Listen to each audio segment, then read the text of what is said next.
Na semana passada, conversamos focalizando Efésios capítulo 5, verso 1 e 2, que diz: ser imitadores de Deus, nosso Pai, como filhos amados, andando em amor. Lembram disso, né? Então, estamos aqui começando nosso terceiro estudo a respeito de viver como filhos de Deus. Também focalizamos na semana passada Mateus capítulo 5, verso 48, que nos diz que nós devemos viver em integridade, inteiro, uma totalidade daquilo que nós temos recebido de Deus. E lá diz que nós devemos ser perfeito como Deus, o nosso Pai, é perfeito. Nós procuramos explicar isso. Também falamos que é diferente de ser pecador e viver na prática do pecado. Isso é totalmente incompatível com aquilo que nós somos, filhos de Deus, e que devemos resplandecer a luz do Senhor neste mundo. Também eu citei o livro de 1 João, que eu tenho como evidências de vida eterna, e um texto que nos mostra lá em 1 João capítulo 3, versos 7 a 10, diz assim: filhinhos, não vos deixeis enganar por ninguém. Aquele que pratica a justiça é justo, assim como ele é justo. Aquele que pratica o pecado procede do diabo, porque o diabo vive pecando desde o princípio. Para isto se manifestou o Filho de Deus, para destruir as obras do diabo. Todo aquele que é nascido de Deus não vive na prática de pecado, pois o que permanece nele é a divina semente. Ora, esse não pode viver pecando, porque é nascido de Deus. Nisto são manifestos os filhos de Deus e os filhos do diabo. Todo aquele que não pratica a justiça não procede de Deus, nem aquele que não ama a seu irmão. Então, textos como este aqui que nós acabamos de ler está por toda a palavra, por toda a Bíblia, tanto no Velho Testamento como no Novo Testamento. No Novo Testamento ele é mais direto, mais específico, mostrando realmente que é uma incompatibilidade você ser um filho de Deus, viver na presença de Deus e ao mesmo tempo não ter no seu caráter pessoal as evidências ou os atributos também que você vê que é parte de Deus, né? Então é isso que nós estamos procurando estudar, ter esse esclarecimento na nossa mente sobre viver como filhos de Deus aqui na terra. Até agora, nós falamos a respeito do lado fácil. Aí alguém vai me perguntar, o quê? Lado fácil? Ser imitador de Deus é o lado fácil? Viver em integridade é o lado fácil? Nós que somos uma raça caída, bem, nós já explicamos sobre isso. Eu digo lado fácil porque a nossa natureza vem de Deus. O DNA que nós temos é de Deus em nós. E nós não somos tentados além daquilo que nós podemos suportar. E isso traz um equilíbrio fenomenal na nossa vida. E como eu disse lá em Efésios capítulo 1, verso 4, que diz que ele nos escolheu nele antes da fundação do mundo para sermos santos e irrepreensíveis perante ele. Isso faz parte da maneira como Deus nos criou. Então, nós vimos na semana passada também que nós não temos estrutura para o pecado. Por isso que o pecado destrói, mata, bagunça com a nossa vida, com os nossos relacionamentos, com a nossa própria identidade. Por quê? A estrutura que nós temos é a estrutura que Deus colocou em nós para a santidade, para o amor, para uma vida em integridade. Então, nós fomos criados nele e para ele. Fomos criados para sermos santos e irrepreensíveis perante ele, conforme nós lemos aqui. Não somos tentados além da nossa capacidade de suportar, como nós vimos em 1 Coríntios, capítulo 10, verso 13. Então, quando nós reunimos todas essas situações, esses atributos que estamos em nós, e a graça que já nos foi dispensada, que está em nós, o Espírito Santo que ele fez habitar em nós, que está conosco todos os dias, não tem jeito de você fugir dele. Isso só facilita a nossa vida para que nós produzamos esses resultados, quando nós assim queremos, né? Este é o que eu chamo de lado fácil, porque Deus já fez, Deus já construiu, Deus já estabeleceu. Então, esse é o lado que nós poderíamos simplesmente receber de graça. Lá em Efésios, capítulo 2, que fala sobre a graça de Deus, a partir do verso 8 até o verso 10, presta atenção nessa palavra, diz assim: porque pela graça sois salvos, mediante a fé. E isso não vem de vós, é dom de Deus, não de obras, para que ninguém se glorie, pois somos feitura dele, criados em Cristo Jesus para as boas obras, as quais Deus de antemão preparou para que andássemos nelas. Isso significa que você, eu, nós, temos reunido em nós, faz parte da nossa natureza em Deus, toda a capacidade de produzir boas obras, de produzir aquilo que é o certo, que é justo. Isso tem a ver com a integridade do nosso ser. Então, não é nenhuma, digamos assim, virtude a pessoa produzir boas obras. Faz parte da sua natureza. Você foi preparado para andar dessa forma. Como diz aqui, né? Somos feitura dele, criados em Cristo Jesus para as boas obras, as quais Deus de antemão, ou seja, antes, preparou para que andássemos nela. Então, em outras palavras, é mais do que obrigação. É parte da nossa natureza em Deus viver desta forma. O que é que eu quero dizer que agora eu quero falar sobre o lado difícil? Então, tem uma coisa que nós lemos e agora nós vamos meditar um pouquinho nela, que lembra que nós focalizamos Romanos capítulo 6, do verso 1 até o verso 14. Como base da nossa meditação, esse foi um dos textos chaves, os textos básicos que nós usamos aqui. Romanos capítulo 6, verso 6, diz assim: sabendo isto, que foi crucificado com ele o nosso velho homem, para que o corpo do pecado seja destruído, e não sirvamos o pecado como escravos. Velho homem. Veja lá também Efésios capítulo 4, versos 17 até o verso 24. Efésios capítulo 4, deixa eu abrir aqui, versos 17 ao 24. Diz assim: por isso, portanto, digo e no Senhor testifico que não mais andeis como também andam os gentios, na vaidade dos seus próprios pensamentos, obscurecidos de entendimento, alheios à vida de Deus, por causa da ignorância em que vivem, pela dureza do seu coração, os quais, tendo se tornado insensíveis, se entregaram à dissolução, para com avidez cometerem toda sorte de impureza.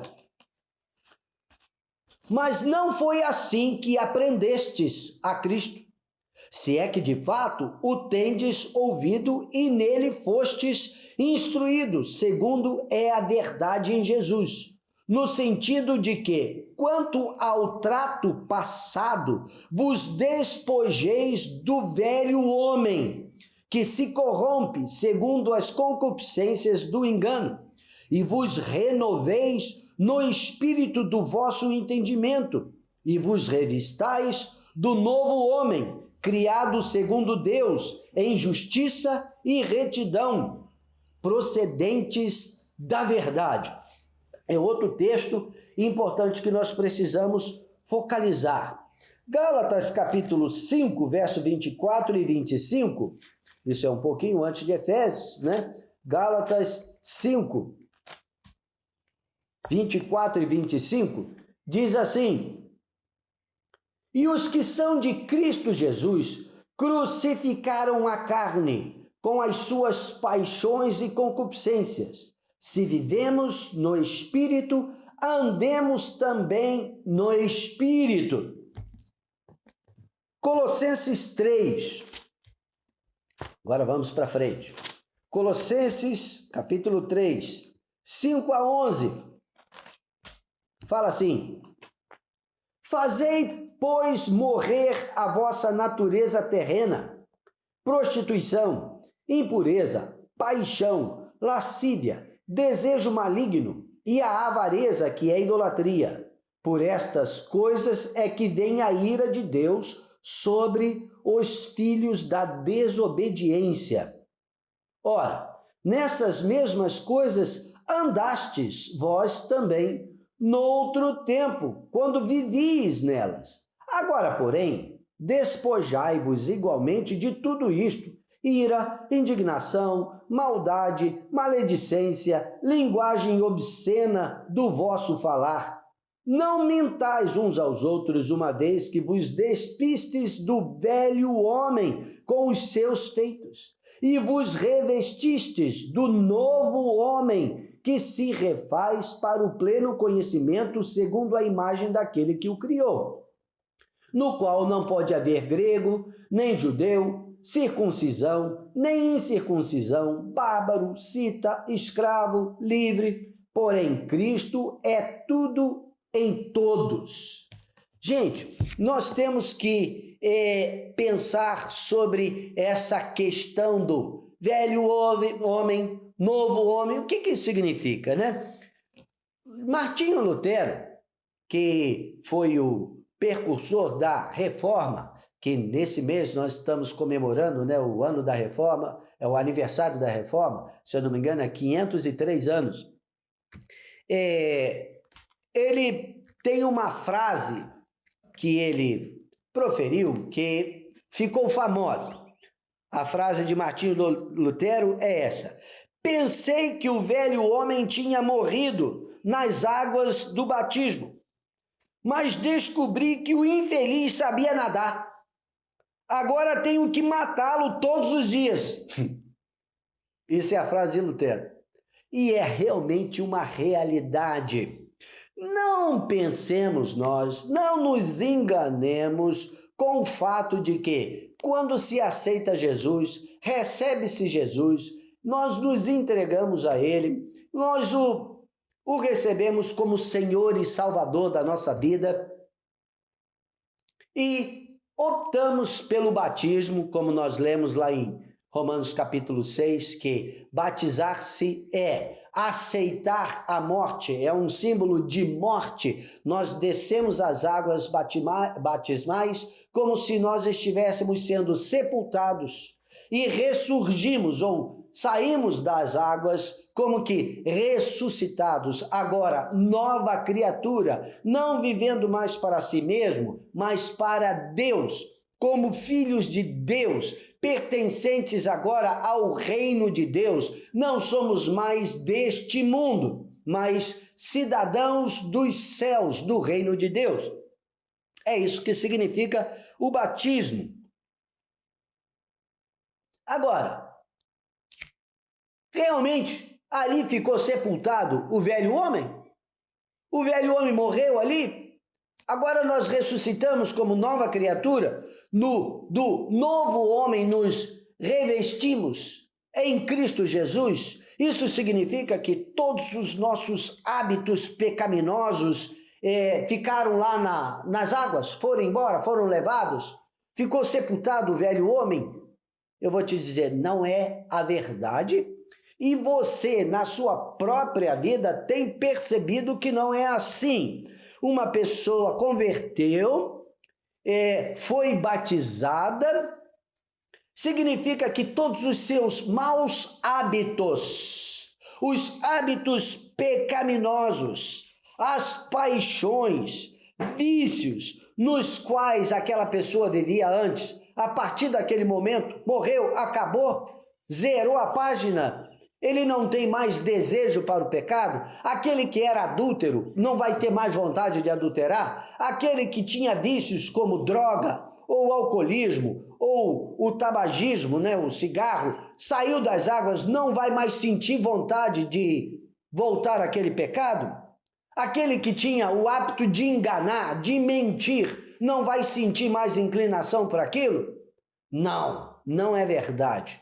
É sim uma verdade que algumas poucas pessoas experimentam isso. E eu já vi testemunho de pessoas que estavam nas drogas, aceitou a Jesus, deu a sua vida para Jesus e houve uma libertação instantânea. Ali naquele momento ele foi liberto do poder das drogas que o aprisionavam. Mas eu vou te dizer, são bem poucos os casos que assim sucede. A grande maioria precisa de um trabalho árduo de se livrar dos vícios, se livrar dos maus hábitos. E isso é um processo diário, é um processo que nos prova a cada dia.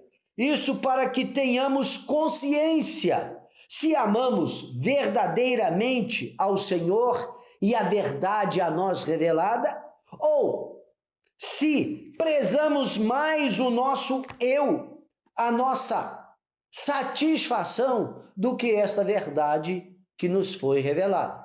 Esse é um processo, a grande maioria de nós temos que passar por isso. Por quê? O pecado, como nós não temos estrutura para ele detona com a nossa pessoa, detona com a nossa identidade, detona com a nossa própria personalidade. Nós ficamos um frangalho na realidade, retalhado com o pecado. Agora isso precisa ser reajuntado, precisa ser refeito, precisa ser fortalecido. Nós temos que ganhar de volta, trazer de volta a nossa identidade. E isso é um processo, na grande maioria de nós. Nós temos que reaprender o caminho da justiça, de reconduzir a nossa vontade àquilo que é o certo. E é por isso que Martinho Lutero diz: descobri que o infeliz sabia nadar, ou seja, o velho homem, E agora eu tenho que matá-lo todos os dias. Esse é o processo da cruz. É isso que Paulo estava dizendo. Já não sou eu mais quem vive, mas Cristo vive em mim. E esse viver que agora tenho na carne, ou seja, neste corpo, vivo pela fé no Filho de Deus que me amou e a si mesmo se entregou por mim. Este é o lado difícil. Matar o velho homem a cada dia.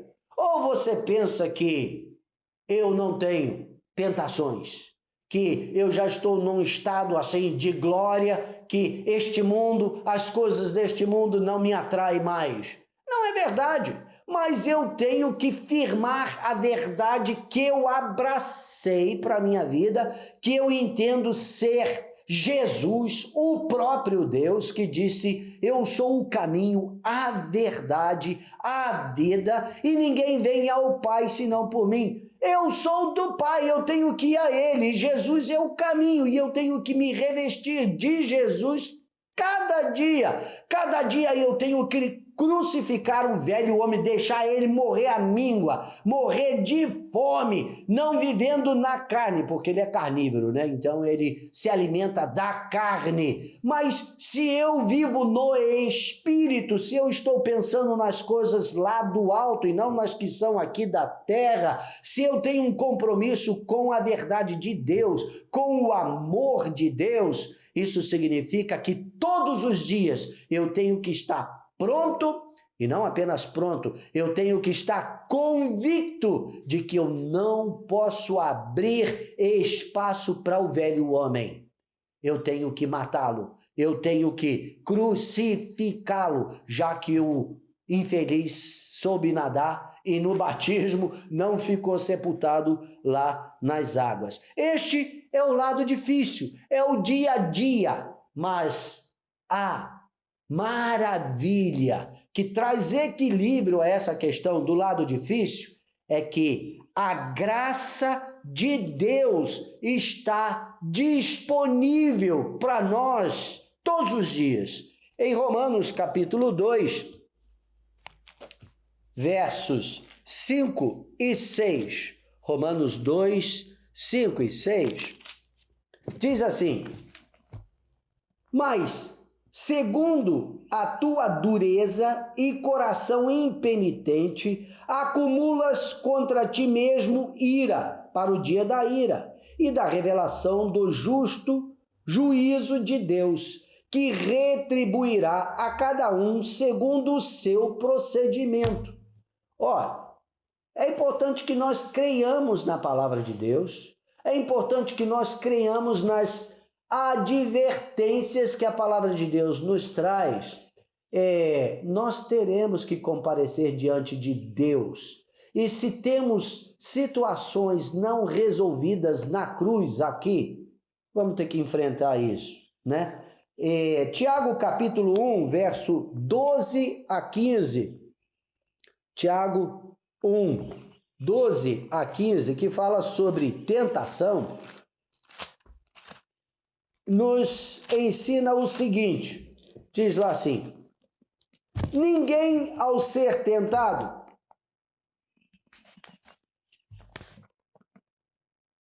diz que é tentado por Deus, né? O verso 12 começa falando assim: bem-aventurado o homem que suporta com perseverança a provação. Isso é o nosso dia a dia. Porque depois de ter sido provado, receberá a coroa da vida, a qual o Senhor prometeu aos que o amam. Ninguém ao ser tentado diga, sou tentado por Deus, porque Deus não pode ser tentado pelo mal e ele mesmo a ninguém tenta. Ao contrário, cada um é tentado pela sua própria cobiça, quando esta o atrai e seduz. Então a cobiça, depois de haver concebido, dá à luz o pecado. E o pecado, uma vez consumado, gera a morte. E foi para a vida que Deus nos chamou. Agora, entendamos, a tentação, a provação, as dificuldades que nós enfrentamos no nosso dia a dia, como diz aqui o verso 12, né?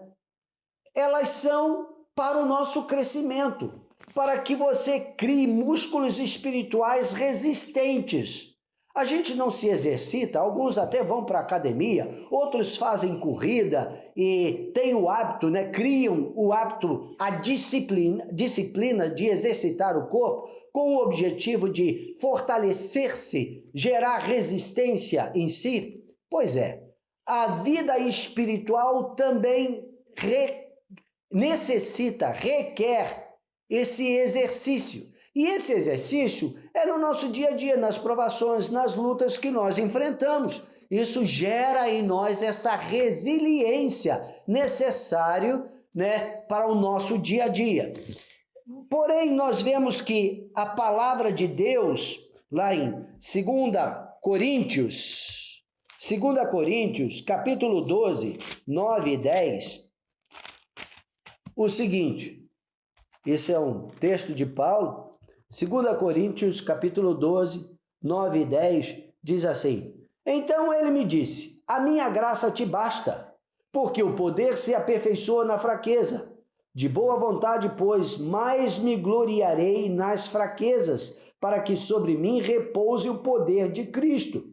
Pelo que sinto prazer nas fraquezas, nas injúrias, nas necessidades, nas perseguições, nas angústias por amor de Cristo. Porque quando sou fraco, então é que sou forte.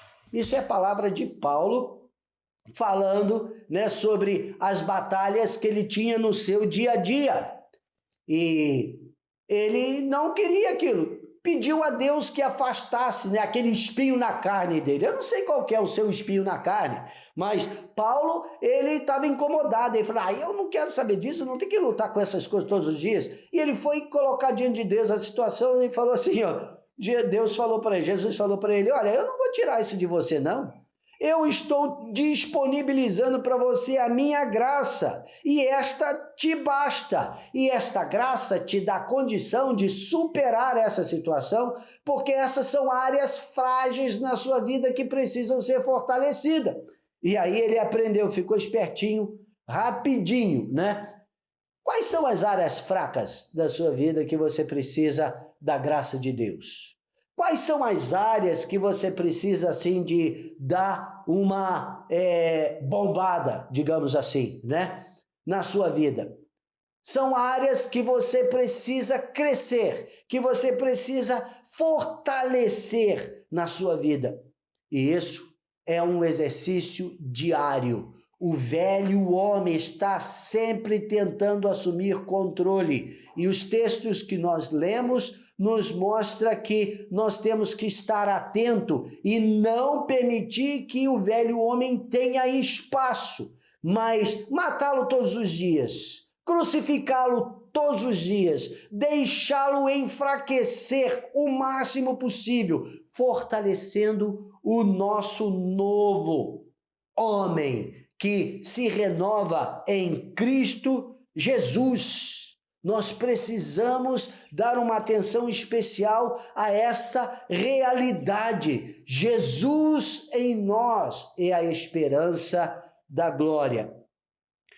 Muitos não querem a verdade na íntegra, mas apenas parte dela. Você vê esse texto, principalmente nas palavras de Jesus, em Mateus capítulo 11.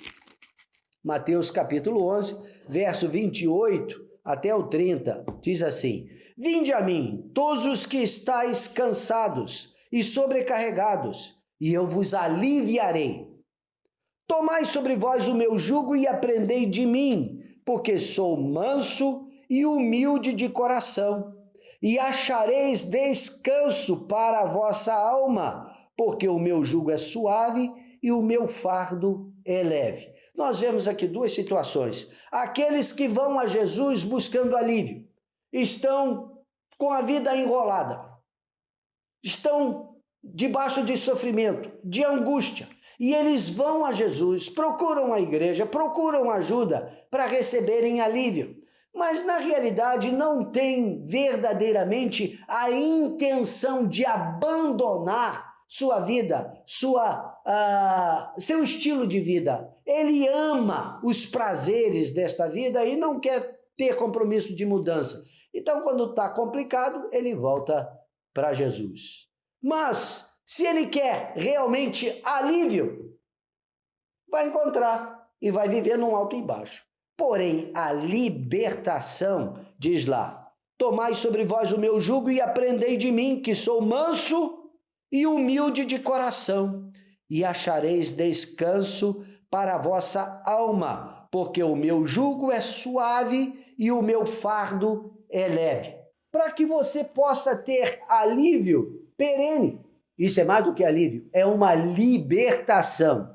Você precisa amar a verdade acima da sua própria vida.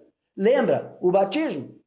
Morte do eu, morte para nós mesmos, morte para a minha vontade, para os meus desejos, em outras palavras, para as paixões e concupiscências, e uma ressurreição para uma nova vida. Ou seja, eu preciso mostrar no meu dia a dia que eu amo a Deus, que eu amo a verdade, que eu amo o caminho da justiça, ao ponto de dizer não para a minha vontade, para o meu desejo, para os meus caprichos. E é isso que Jesus está dizendo.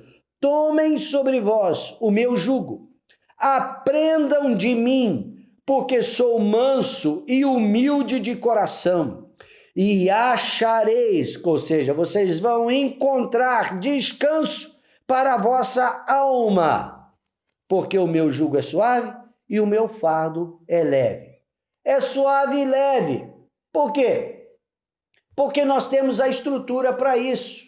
Algumas pessoas têm uma certa interpretação errada quando Jesus fala: escolha o caminho que é estreito, porque largo é o caminho que conduz à perdição. Ou passem pela porta estreita, porta é a larga que conduz à perdição. E ele diz assim: ah, é estreito porque é difícil. Não é difícil, não.